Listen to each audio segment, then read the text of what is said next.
What's up, Nash? I'm Sheleheda, and this is Miss Rickard of NAI, the new band director. And today, we're going to be asking her some interview questions about her career, her life, and other stuff like that. So let's get right into it.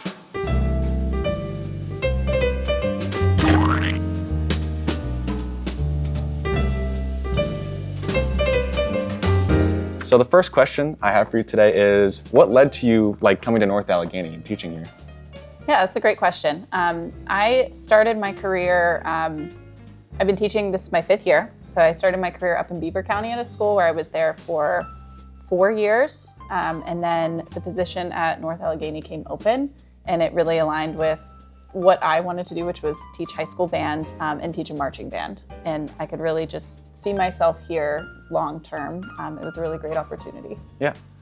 So for the second question I have you enjoyed teaching in the environment of NA, and what ways is it unique to other schools that you've taught in before? Mm-hmm. Absolutely. Yeah, it has been a great first year. I can't believe how fast it's been going, especially with marching band season just wrapping up. Yeah.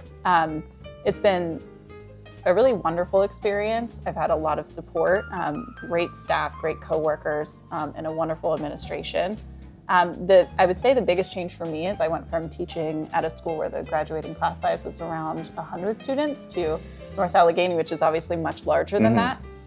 But it reminds me a lot of where I student taught, which was at State College. So it's different in a lot of ways, but it's also like what other experiences I've had before. What are some challenges that you had to face through your first year at NA so far? That's another great question. I would say just sort of managing, if we're talking about marching band, managing sort of the in-game experience. There are a lot more moving parts at a school like NA versus at a smaller school. So just coordinating with all of sort of the key players to make sure that the game day experience is what we want it to be. It's been, I hesitate to even call it a challenge because it's been a really great experience, but it's just important to get all those details right. I would think it would be hard, at least from my perspective, because I've done some leadership stuff like in Boy Scouts. Obviously not the same level you have with being a director, but coordinating all of these people to get 100+ kids in marching band, especially, all come at the right time, call time, get their uniforms on, must be a bit of a challenge. Obviously things like Remind helps, but that's I'm very impressed with people who can do stuff like that with coordinating with large groups. We have a lot of tools in place, like you said, Remind, but also just communication. We have a lot of parent support. So our parents help us communicate with families. And we have, assistant directors, people like that who help just bring everyone together and get everyone on the same page. But we rely, like you said, on our student leaders to help out, especially our younger students who've never done this before. Now that we're done with the marching season, moving on to jazz, which one do you think that you would enjoy more? You mean as a student or as a teacher? Or as a teacher? Yeah. I'll give an answer that is kind of a non-answer. I like both, but for different things. Marching band, I am just super passionate about. Jazz band, I also just really love.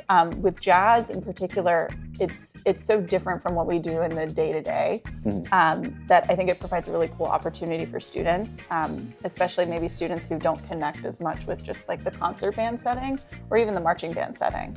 It's a whole other music making experience for them, and I really like here where there are different levels of jazz groups, so it's really tailored to the students. So I'm looking forward to that. It's going to be my first time teaching jazz band at NA, so I'm excited to just see how it all comes together. But I wouldn't say I'm able to pick one over the other. Yeah, that's fair, because I don't remember who said it last year. It was either Mr. Steffen or Mr. Baldanzi, but I remember them using the analogy of in marching band, you're like a music robot, where jazz is like much more free form. Like you can break out of a measure, add an extra half beat somewhere, or, you know, just kind of play outside the box. Right, and that's one of the things we talk to, like with our students. One of the challenges that a lot of students have is the idea of improvisation, because we grow up through, you know, a school music program, and a lot of the time it's about just being right, playing the right note, doing the right thing with your hands, all of that. And then with improvisation, it's now do what you want, or, you know, try something. And I always enjoyed that it's okay to be wrong, it's okay to make mistakes, and that's how you learn. So I really like that about jazz. There's no wrong notes in jazz, just better options for notes, is what I've heard. So what college or university did you attend? Most people probably know this because I am not, I don't keep this a secret, but I was a Penn Stater. For my undergrad education, I went to Penn State. I marched in the Penn State Blue Band, which I'm just super proud of, had a great experience. And then I went to Duquesne for my master's degree. Nice. So this is gonna be a bit of a long question, but I'm gonna preface this by saying, when I was a kid, the first thing I wanted to be was a blacksmith. Out of all the professions, I want to be a blacksmith. But when you were a kid, what was like the first career that you wanted to pursue? And then why did you change to like music studies and teaching music? That is a great question. I actually did a blacksmithing class once. Really? It was a very interesting trade, a lot of hard work though. I think when I was like a little kid, I wanted to be like an actor or something like that.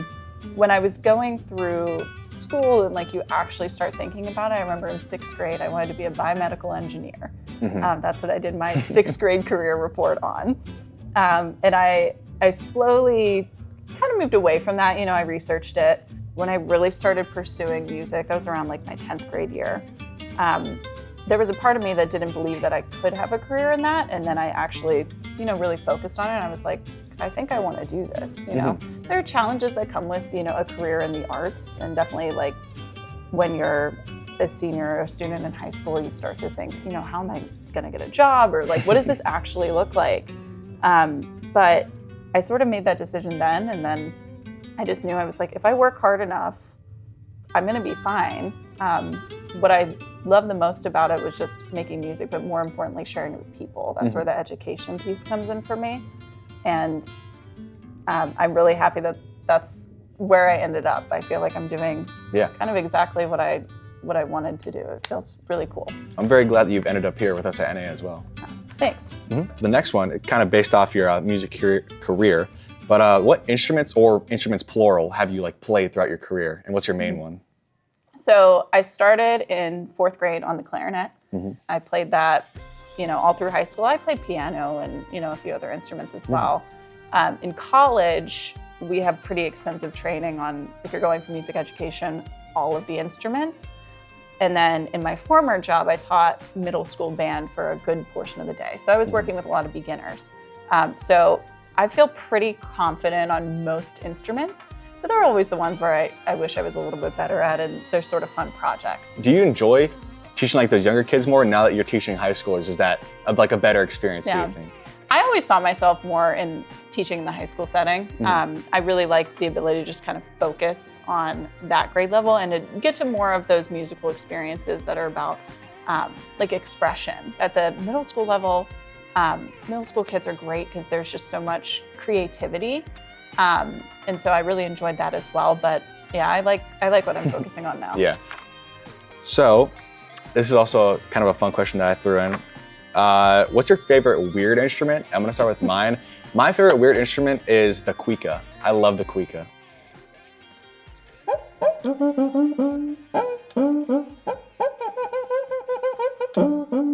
Okay. That's a great question. I have to think about that one. There's so many different instruments that kind of fit into that category, more alternative things you don't see all the time. I really like just the, ridiculously huge woodwind instruments, like the bass saxophone, things like that.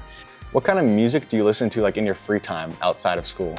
Yeah, so believe it or not, I don't just listen to like band music on repeat, but it's a huge variety, and it really depends on like the season or just kind of like what I'm listening to for. Like, if I'm at the gym, I'm listening to different music than I do just sitting at my desk doing work. So I do listen to, orchestral music, things like that. I'm a Taylor Swift fan. I really like her. I really like her Folklore album, Blink-182, Green Day. I'm a huge music fan. I go to a lot of concerts and shows. So yeah, it just kind of depends on the music of the moment. Yeah, this is kind of like based off orchestral music. Kind of the most interesting piece that I've seen is it's for trumpet, and it's called Metamorphosis. And what it is it's this guy playing the same lick over and over, and every time you finish the lick, you hit the trumpet with like a rubber mallet, and it gets more deformed, and you try to find a way to play the lick every single time until you can't play it anymore. I've never heard of this. I'm gonna have to look that up. It's really interesting. Wow. So I don't know if you had like any like weird out there pieces that are really experimental. There's one that comes to mind immediately. It's more for orchestra. It's by John Cage. It's called 4 minutes and 33 seconds. It's worth looking up. Is it just silence? Yes, it is just silence. Yeah. I know that one. So the final question, this is very dear and important to me, but Coke or Pepsi? Coke, all the way. Now, I will add an addendum onto this. Is it Coke the cola or Coke the products? Because personally, I like Coke the cola, but Pepsi the products. Oh. There's layers to this. Yeah, I'll say that. Yeah. Yeah. Coke when it's Coke versus Pepsi, but Pepsi products, sure. Yeah. Yeah. Well, thank you, Miss Rickard. I appreciate you taking some time to interview. Yes, absolutely. And you heard it here first, NA. Miss Rickard is a Swiftie. So do with that what you will. Thank you, everybody, and have a good night.